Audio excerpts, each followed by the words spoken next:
Tingnan mo. Toxic culture kasi sa Pilipinas, ang mga pamilya sa Pilipinas, na yung pagtulong ay nagiging obligasyon.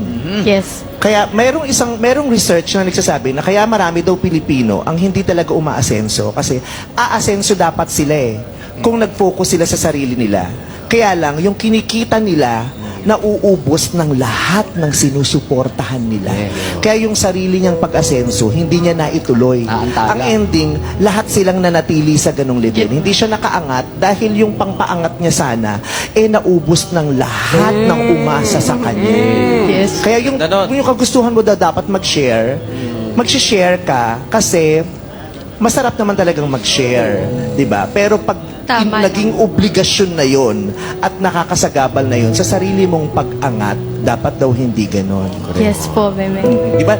Yung susuportahan mo yung nanay tatay mo, susuportahan mo ang kapatid mo, mga anak na mga kapatid mo, mga asawa nila, mga pinsan mo, mga napang-asawa ng pinsan mo. Ang ending, tumanda ka, na-realize mo, ano nangyari sa akin? Wala nang natira. Wala tuloy ako naipon kasi lahat binigay ko sa kanila. Tapos ngayon, ako nang may kailangan na hindi naman nila ako masusuportahan kasi may iba na rin silang sinusuportahan. Ang sakit-sakit.